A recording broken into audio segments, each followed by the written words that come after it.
Hello and welcome to Pocket Gamer.biz's YouTube channel. I'm Jon Jordan and this is our first time user experience playlist, and as you can see we're firing up Batman Arkham Underworld. What's the first thing we see? We see the game wants to send us push notifications. What's our reaction to that? We are not happy. So as I regularly say, I'm playing on iOS. This iOS push notifications prompt can only be sent once, so I can't say, yeah, not interested now, I'll think about it later. I can perhaps go into the settings in the game and set push notifications, but I don't believe anyone does that. So push notifications are quite important. It allows developers to re-engage with their players when they're not playing the game and say cool stuff's going on, come back to the game. So pretty important for retention. You can only show this prompt once. So if I say don't allow, the game developer cannot show me this prompt again. So what we're seeing is smart game developers aren't showing this prompt until they first show you like an in-game prompt, which is their own prompt, which can say, maybe won't even mention push notifications, it'll say, would you like the game to send you cool messages? And normally that will have a not right now or yes. And if they say yes, then it sends you to this, you can go okay, and they've got you. But if you have said, for whatever reason, no, I don't want messaging at the moment, they can fire it up again later on, maybe when you've got further in the game, and give themselves a higher chance of getting you to sign up for push notifications. So just a simple thing, but an important thing, and just it's really odd that developers do this straight away. The first thing, you've not even played the game yet, and already it's asking me this kind of abstract thing. So here we are. Obviously, this is in the DC world. We've had a lot of very popular Marvel games, and now DC's kind of getting back. We've got Suicide Squad movie out, so it kind of link into that, as we'll see. This is all about villains.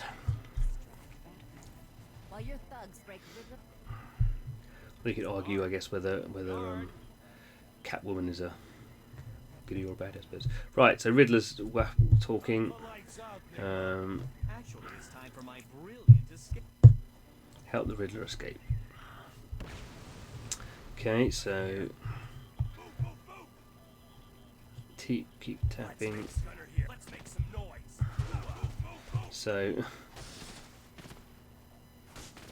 bit of a squad-based thing, not much to do with superheroes or villains, just people with guns. Okay, so Riddler's out. So tutorials go pretty simple. So we can see already got some currency stuff going on there that I've won. Obviously that's what we like to see in these RPG type things, which tends to be what a lot of free-to-play mobile games are at the moment, because it's the easiest way to kind of build the meta game.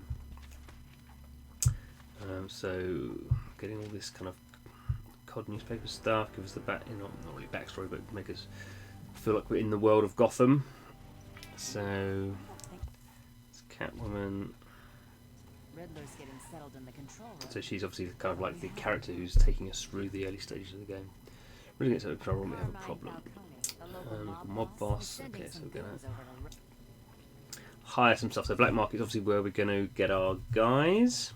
So we've got a sentry.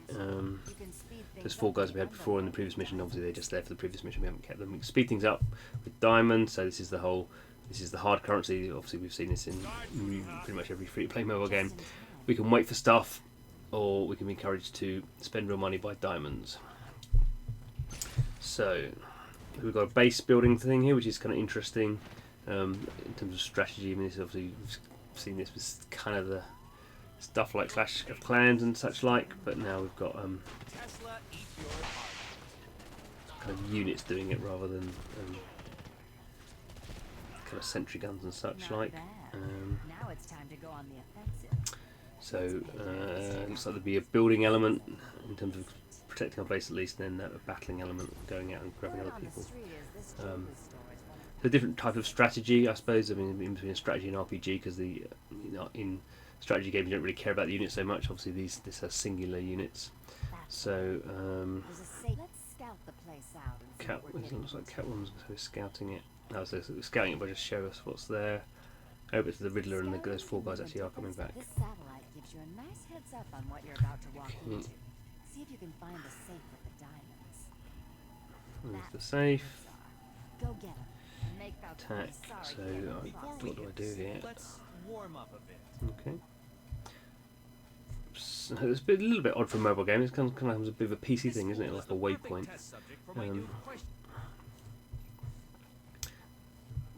So it's a bit odd as well that actually press on that.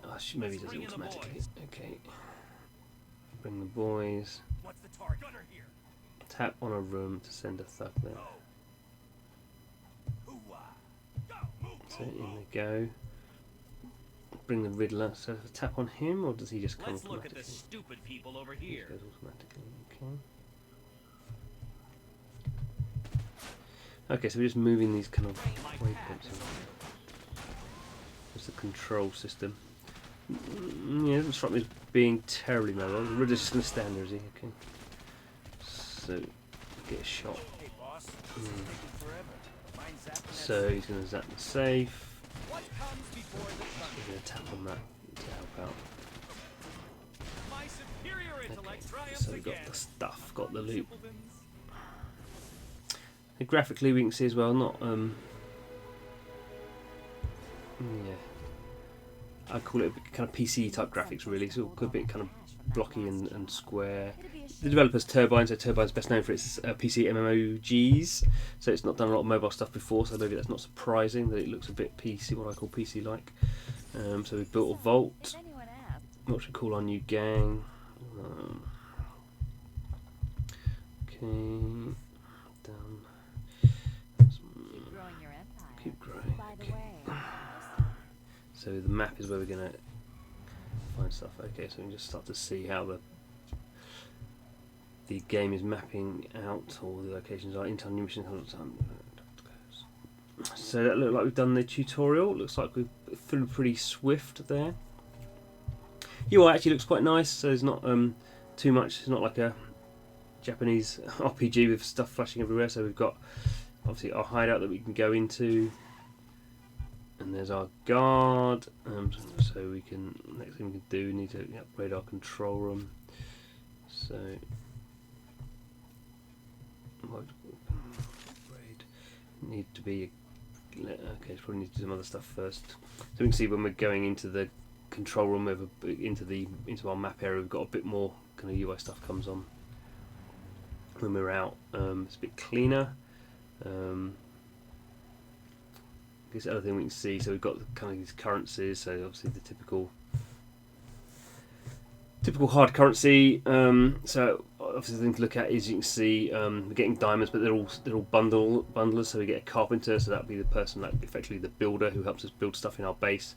Probably as we can see here, so here for this one we get a supervillain and a second builder, obviously much more expensive, and the diamonds we get Killer Croc and a carpenter. Here, this one for the maximum, we get all that extra money, extra two super villains. So we get in there, I don't know, and then we can actually just buy some diamonds on their own. But and then we can kind of see, I suppose, how the kind of heroes or character stuff is going to link in. So we can come out of there. So maybe let's do this one more mission because that's gone through pretty quickly. Here's the job. So I'll send the Riddler first. So there's a boss kind of guy there. So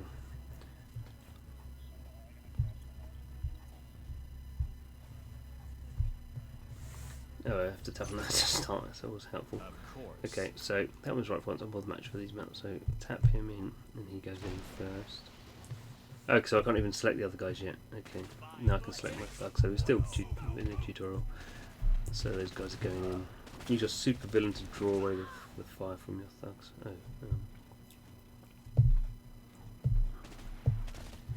Shall I take this? We'll show them. But the Riddler just kind of like, okay, that was quick. We have a chance to do any tactics.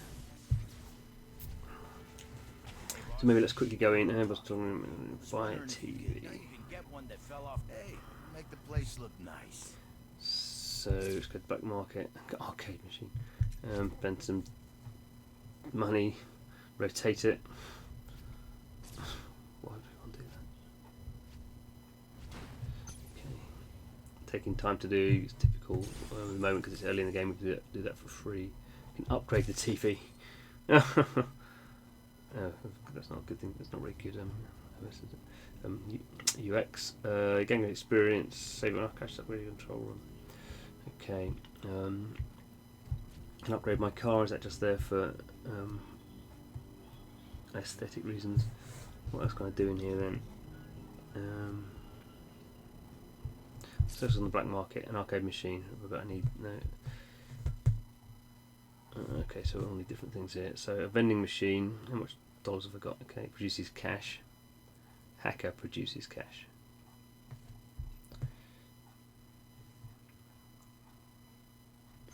Okay.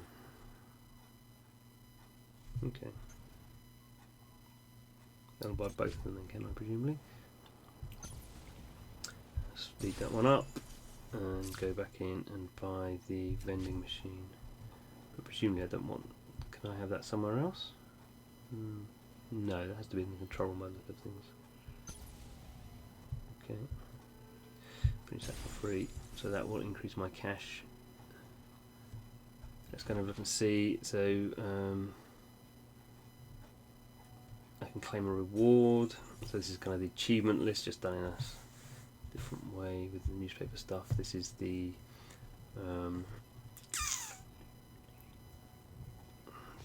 notifications, I guess, from the developer. And this is looks like bits of the game if I want to relook at them. Okay, so and this is, I suppose, okay, leaderboards and okay. So it looks like at the moment, I mean, it may as I level up, other stuff might unlock. I guess as things like PvPs and guilds, a big part of games now. It doesn't seem to have anything in there at the moment. It seems quite light feature wise, but in terms of like getting you through the game, it doesn't look like terribly complicated. Whether it's quite how it measures up to I guess other more honed mobile strategy games. I would say this one is, as I say, not particularly mobile friendly. I mean, it doesn't look particularly nice. Obviously, you can zoom in and such like, but maybe not the same flow as the kind of Clash of Clans, Boom Beach equivalent, or even the kind of RPGs, of which there are many in the App Store at the moment. But I guess with the license, it'd be interesting to see how that works, and I guess equally with how much kind of marketing is pushed towards it. I guess that's really the thing with these big license games, is as part of the kind of ongoing movie franchises that DC have, and just DC's general marketing. You know, it's a big kind of comic book empire, so they can push people towards that in many different ways. So it's certainly not the launch weekend kind of scenario for them. They could do some other things, but it is what it is. Nothing too surprising really from our initial kind of 10 minutes with the game. I'll play it some more, see how we get on with it, see if there's any more interesting stuff appears. Thanks for watching. Don't forget to subscribe. So we do a lot of this analysis of mobile games, free-to-play mobile games. If that's your thing, subscribe. You won't miss anything. Thanks for watching, and hope to see you again.